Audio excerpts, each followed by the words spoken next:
ਸਤਿ ਸ੍ਰੀ ਅਕਾਲ ਦੋਸਤੋ, click study ਤੁਹਾਡਾ ਬਹੁਤ-ਬਹੁਤ ਸਵਾਗਤ ਹੈ। ਇਸ ਵੀਡੀਓ ਵਿੱਚ ਆਪਾਂ ਡਿਸਕਸ ਕਰਾਂਗੇ ਪੰਜਾਬ PCS ਦੇ ਪ੍ਰੀਵੀਅਸ ਈਅਰ ਪੇਪਰ 2015 ਦੇ ਵਿੱਚ ਆਏ ਇਨਵਾਇਰਨਮੈਂਟ ਦੇ ਕੁਐਸਚਨਸ ਬਾਰੇ। ਜੇ ਤੁਹਾਨੂੰ ਇਸ ਲੈਕਚਰ ਦੀ PDF ਚਾਹੀਦੀ ਹੈ ਤਾਂ ਤੁਸੀਂ ਟੈਲੀਗ੍ਰਾਮ ਚੈਨਲ 'ਤੇ ਜਾ ਸਕਦੇ ਹੋ, ਅਤੇ ਜੇ ਤੁਹਾਨੂੰ ਕੋਈ ਵੀ ਡਾਊਟ ਹੈ ਤਾਂ ਸਾਨੂੰ ਇੰਸਟਾਗ੍ਰਾਮ ਦੇ ਉੱਤੇ ਮੈਸੇਜ ਕਰ ਸਕਦੇ ਹੋ। ਅਤੇ ਜੇ ਗੱਲ ਕਰੀਏ ਆਪਾਂ 2015 ਦੇ ਪੰਜਾਬ PCS ਦੇ ਪ੍ਰੀ ਦੇ ਕੁਐਸਚਨ ਪੇਪਰ ਦੀ, ਤਾਂ ਇਹ ਸਬਜੈਕਟ ਡਿਸਟਰੀਬਿਊਸ਼ਨ ਦਿੱਤੀ ਹੋਈ ਹੈ ਇਸ ਪਾਈ ਚਾਰਟ ਦੇ ਵਿੱਚ ਕਿ ਕਿਹੜੇ ਸਬਜੈਕਟ 'ਚੋਂ ਕਿੰਨੇ ਪਰਸੈਂਟੇਜ ਕੁਐਸਚਨਸ ਆਏ ਸੀ। ਜੇ ਆਪਾਂ ਇਨਵਾਇਰਨਮੈਂਟ ਦੀ ਗੱਲ ਕਰੀਏ ਤਾਂ 11% ਪੇਪਰ ਜਿਹੜਾ ਸੀ ਉਹ ਇਨਵਾਇਰਨਮੈਂਟ ਵਿੱਚੋਂ ਆਇਆ ਸੀ। ਦੈਨ ਈਅਰ ਵਾਈਜ਼ ਦੇਖੀਏ ਤਾਂ ਆਪਾਂ 2013 ਦੇ ਵਿੱਚ 2 ਕੁਐਸਚਨ ਸੀ, 2015 ਦੇ ਵਿੱਚ 11 ਅਤੇ 2018 ਦੇ ਵਿੱਚ 7 ਕੁਐਸਚਨਸ ਆਏ ਸੀ ਇਨਵਾਇਰਨਮੈਂਟ ਦੇ ਵਿੱਚੋਂ।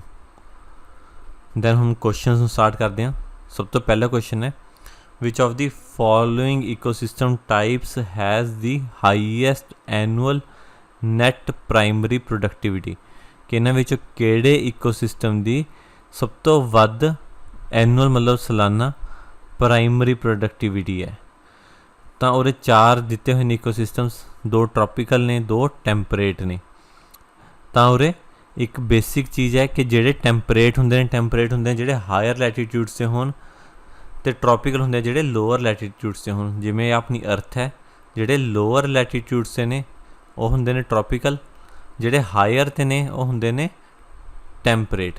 ਤਾਂ ਟੈਂਪਰੇਟ ਨਾਲੋਂ ਬੇਸਿਕਲੀ ਟ੍ਰੋਪੀਕਲ ਦੀ ਪ੍ਰੋਡਕਟੀਵਿਟੀ ਜ਼ਿਆਦਾ ਹੋਊਗੀ। ਉਰੇ ਆਪਾਂ ਨੂੰ ਇਕੁਟੋਰੀਅਲ ਨਹੀਂ ਦਿੱਤਾ ਹੋਇਆ, ਜਿਹੜੀ ਬਿਲਕੁਲ ਇਕੁਟੋਰੀਅਲ ਬੈਲਟ 'ਤੇ ਲਾਈ ਕਰਦੇ ਨੇ।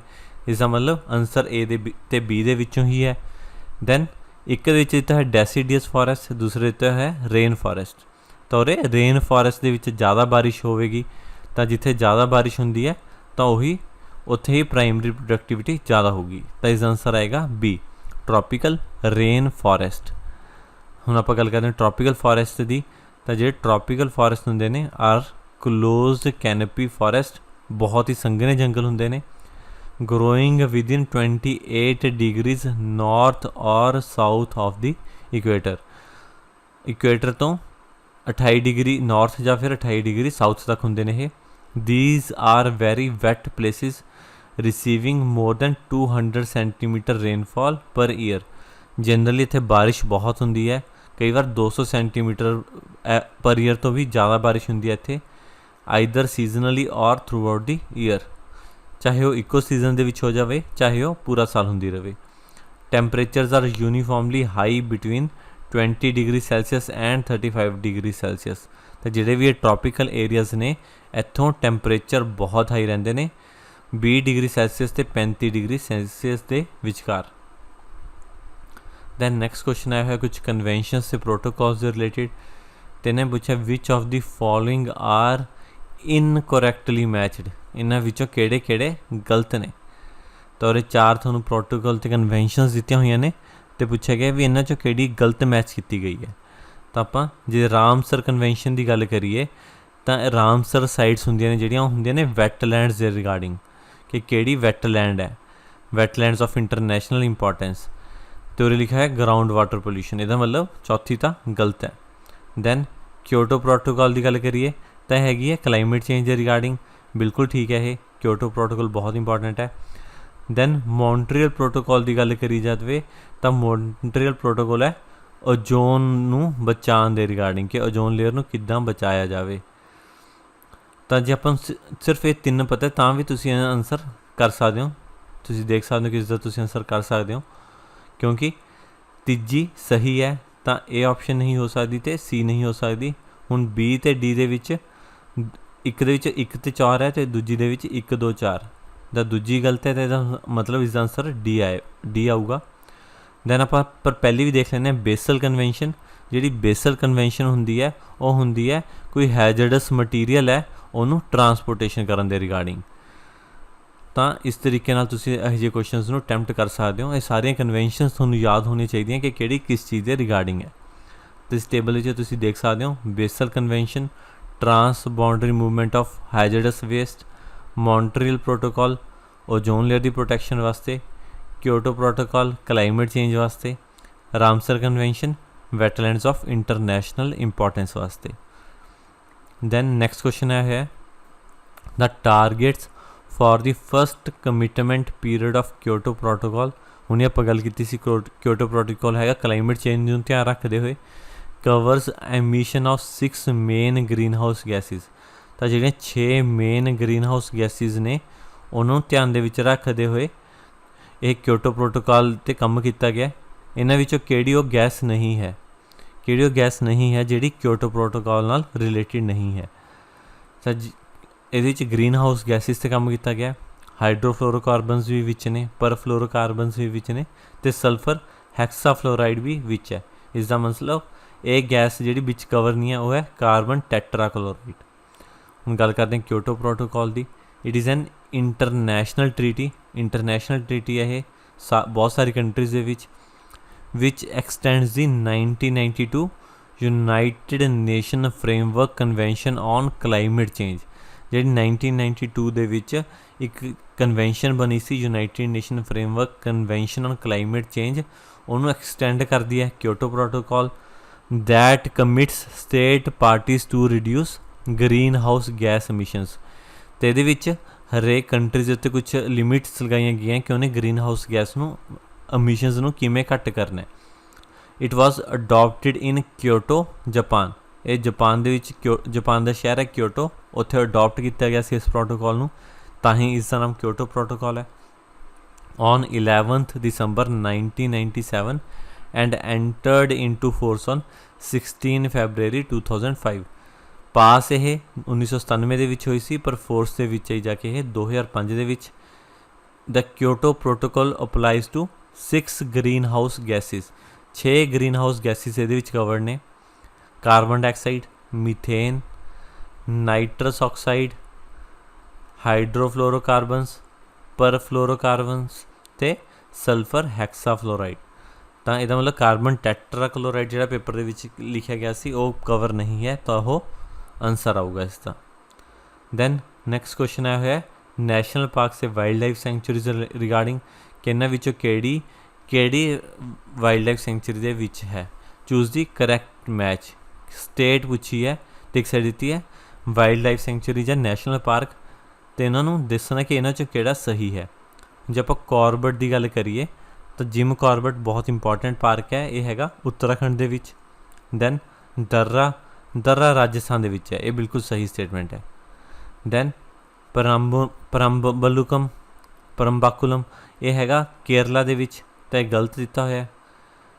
ਦੈਨ ਬੰਦੀਪੁਰ ਦੀ ਆਪਾਂ ਗੱਲ ਕਰੀਏ ਤਾਂ ਬੰਦੀਪੁਰ ਹੈ ਕਰਨਾਟਕਾ ਦੇ ਵਿੱਚ, ਇਹ ਵੀ ਗਲਤ ਦਿੱਤਾ ਹੋਇਆ, ਅਤੇ ਇਸ ਦਾ ਆਨਸਰ ਆਊਗਾ ਬੀ ਦर्रा। ਤਾਂ ਤੁਸੀਂ ਦੇਖ ਸਕਦੇ ਹੋ ਚਾਰੋਂ ਦੇ ਆਨਸਰਸ ਮੈਂਸ਼ਨ ਕੀਤੇ ਹੋਏ ਨੇ, ਅਤੇ ਇਹਨਾਂ ਨੂੰ ਤੁਸੀਂ ਯਾਦ ਰੱਖ ਸਕਦੇ ਹੋ ਅਗਲੇ ਪੇਪਰਸ ਵਾਸਤੇ।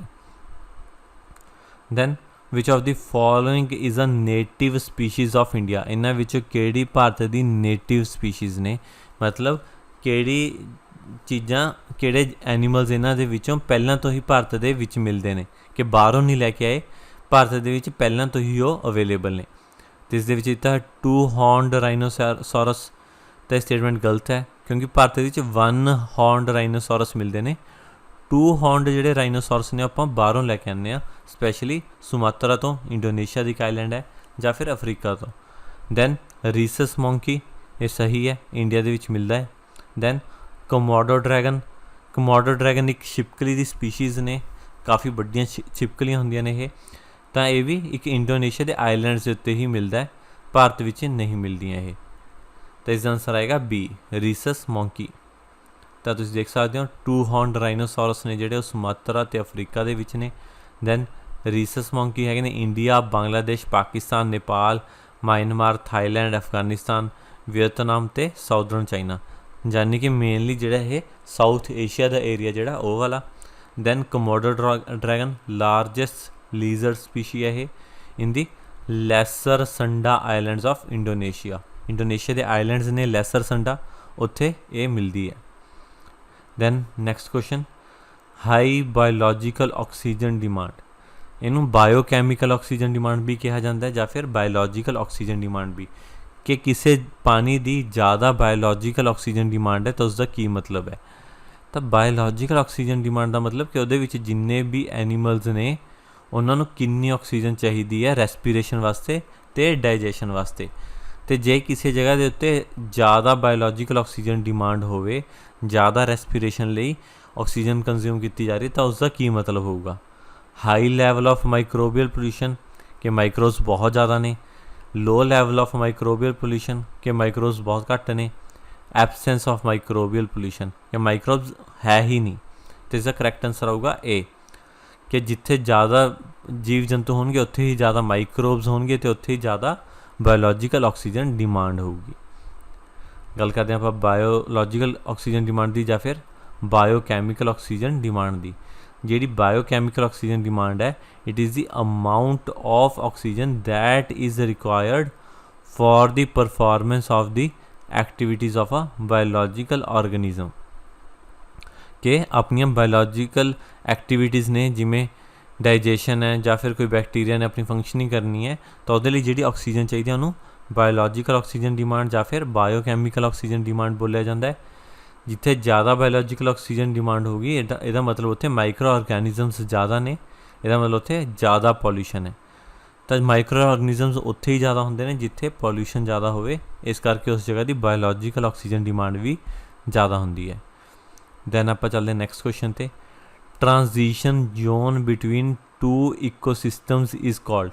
किसे ट्रांजिशन जोन होंदा है कि एक जोन तो दूजी जोन दे विच कोई चीज़ कन्वर्ट हो रही है, जिहड़ा विच वाला एरिया उन्होंने पर ट्रांजिशन जोन कहने आ। तो कहते ट्रांजिशन जोन होंदी है जिहड़ी दो इकोसिस्टम्स दे विच, लाइक एक ग्रासलैंड है कि उत्थे घाह उगदे ने, दैन दूसरा है ने फॉरेस्ट। तो इन्हां दोनों दे विच जिहड़ी ट्रांजिशन जोन है, जिथे ग्रासलैंड भी होगा तो फॉरेस्ट भी होणगे, उन्होंने आपां की कहने आ, तो उन्होंने कहा जाता है इकोटोन। हम गल करते हैं इकोटोन की। Ecotone is a transition area between two biological communities where two communities meet and integrate. Likewise आप गल कर रहे सी कि इत्थे ग्रासलैंड है, इधर फॉरेस्ट है, तो जिहड़ा बिच वाला ये एरिया है जिथे ग्रासलैंड भी ने तो फॉरेस्ट भी है, इसदा मतलब इत्थे मल्टीपल तरह के पौधे होणगे, दैन आलसो मल्टीपल तरह के जीव जंतु होणगे, क्योंकि जेडे एनीमल्स ग्रासलैंड भी रह सकते हैं तो फॉरेस्ट भी रह सकते हैं, और दोनों ही इस एरिया के आपां नूं मिलणगे। इट मे बी नैरो और वाइड, यहो जिहा एरिया बहुत छोटा भी हो सकता है तो बहुत बड़ा भी हो सकता है। Example transitions between forest and grasslands, likewise है एग्जाम्पल तुसीं देख सकते हो। दैन नैक्सट क्वेश्चन है, due to improper disposal of used computers और their parts which of the following are released into the environment.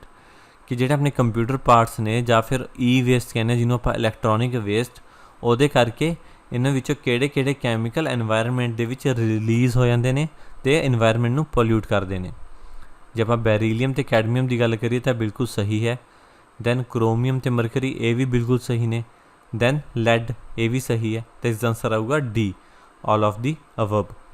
हुण गल करते हैं आप ई वेस्ट की।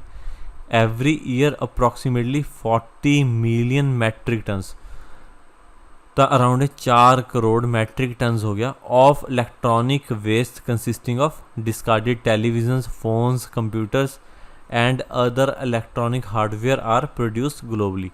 जिमें कि तुसीं देखते हो कि हर साल टैक्नोलॉजी एडवांस हो जाती है, तो जिहड़े पुराने टैलीविजन ने, फोन ने, कंप्यूटर है, वो यूज़ तो किते हुंदे नहीं, सगों वो वेस्ट ही क्रिएट हो जाती है। तो जी वेस्ट क्रिएट हो रही है उन्होंने आप ई वेस्ट कहने हैं, इलैक्ट्रॉनिक वेस्ट। ये सिर्फ 2% है ट्रैश की जी लैंडफिल्स के विच ने, पर जे आप हैवी मैटल्स की गल करिए जिहड़े इन्हां चों रिलीज़ होंदियां ने, या जे टॉक्सिक मटीरियल इन्हां चों रिलीज़ होंदे हैं, टोटल 70% ने of the total toxic heavy metals की। इन्हां विच किहड़े आंदे हैं, बैरीलियम, कैडमियम, लैड, क्रोमियम ते मरकरी। तो इन्हें लैंडफिल्स के विच जिथे इलैक्ट्रॉनिक वेस्ट सिटी आती है उत्थे ये जमा हो जाते हैं। दैन नैक्सट क्वेश्चन है साइलेंट वैली के उत्ते। Silent valley the biodiversity hotspot is situated in. Silent valley एक इंपॉर्टेंट नैशनल पार्क है कि यह किहड़ी जगह पर लोकेटेड है, तो इसका आंसर है केरला। ये केरला की नीलगिरी हिल्स के कोल लोकेटेड है। Silent valley national park is a national park in Kerala. It is located in the Nilgiri hills. जो तुसीं जोग्राफी पढ़ोगे वो नीलगिरी हिल्स बारे पढ़िया होगा, तो उन्होंने पहाड़ियों के कोल स्थित है ये। Has a core area of 89.52 kilometre square. Around 90 square kilometre का कोर एरिया है जो सेंट्रल एरिया होंगे, which is surrounded by a buffer zone of 148 square kilometre. उसके आसे पासे जो इसका बफर एरिया है वह हैगा 148 square kilometre. Silent Valley is home to the largest population of lion tailed macaques. ਜਿਹੜੇ ਲਾइन टेल्ड मैकेक्यूज़ ਮੌਂਕੀਜ਼ ਨੂੰ भी कहा जाता है, ਜਿਹੜੇ ਲਾइन टेल्ड ਮੌਂਕੀ ने वो भी ਇੱਥੇ ਮਿਲਦੇ ਨੇ। these are an endangered species of primates। ਤਾਂ ਇਹ ਇੱਕ endangered species है इंडिया के वाइल्ड लाइफ प्रोटेक्शन एक्ट के तहत। दैन नैक्सट क्वेश्चन है in which of the following categories of protected areas in India the local people are not allowed to collect and use the biomass. ਤਾਂ ਕਿਹੜੀ ਥਾਂ ਐਵੇਂ ਹੈ ਜਿੱਥੇ ਲੋਕਾਂ ਨੂੰ ਬਾਇਓਮਾਸ ਕਲੈਕਟ ਕਰਕੇ ਯੂਜ਼ ਕਰਨ ਨਹੀਂ ਦਿੱਤਾ ਜਾਂਦਾ। Not allowed to collect and use the biomass. ਤਾਂ ਇਸ ਦਾ ਆਨਸਰ ਆਊਗਾ ਨੈਸ਼ਨਲ ਪਾਰਕ। ਨੈਸ਼ਨਲ ਪਾਰਕ ਇੱਕ ਇਹੋ ਜਿਹਾ ਏਰੀਆ ਜਿੱਥੇ ਸਭ ਤੋਂ ਵੱਧ ਰਿਸਟ੍ਰਿਕਸ਼ਨਸ ਹੁੰਦੀਆਂ ਨੇ ਹਿਊਮਨ ਐਕਟੀਵਿਟੀਜ਼ ਦੇ ਉੱਤੇ। ਗੱਲ ਕਰੀਏ ਜੇ ਆਪਾਂ ਨੈਸ਼ਨਲ ਪਾਰਕਸ ਦੀ, these are IUCN international union of conservation of nature category 2 protected areas. ਤਾਂ ਇਹ बचा के रखे हुए एरियाज ने under the IUCN। India's first national park was established in 1936। India का पहला नैशनल पार्क 1936 के आया सी एज अ हेले नैशनल पार्क, जिन्हों अज के टाइम के जिम कॉर्बेट नैशनल पार्क भी कहा जाता है, जोड़ा उत्तराखंड के है। दैन जो 1972 के वाइल्ड लाइफ प्रोटैक्शन एक्ट लागू किया गया तो प्रोजैक्ट टाइगर लागू किया गया, तो एक स्पैशल फोकस हो गया एरियाज़ में प्रोटैक्ट करने लिए to safeguard the habitats of conservation और रिलायंट स्पीशीज़। ਜਿਹੜੀਆਂ स्पीशीज़ ਨੂੰ कंजरवेशन की लोड़ है उन्होंने कंजर्व किया गया, उन्होंने बचाने की कोशिश की गई। National park is an area that can be notified by the state government. तो जनरली इन्होंने नोटिफाई करती है state government to be constituted as a national park, तो उन्होंने फिर नैशनल पार्क डिक्लेयर कर दिता जाता है। Needed to for the purpose of protecting and propagating of और डिवेलपिंग वाइल्ड लाइफ। तो यदा मेन मकसद की होंगे नैशनल पार्क एस्टैबलिश करने का कि ਜਾਂ तो कोई वाइल्ड लाइफ में प्रोटैक्ट करना है ਜਾਂ फिर उन्होंने बढ़ावा देना है। तो उन्होंने किसा लिए किसी भी एरिया में नैशनल पार्क डिक्लेयर किया जा सकता है। No human activity is permitted inside the national park. कोई भी ह्यूमन एक्टिविटी अलाउ नहीं की जाती नैशनल पार्क्स दे विच, एक्सैप्ट बस कुछ एक्सैप्शनस ने ਜਿਹੜੀਆਂ chief wildlife warden permit कर दे।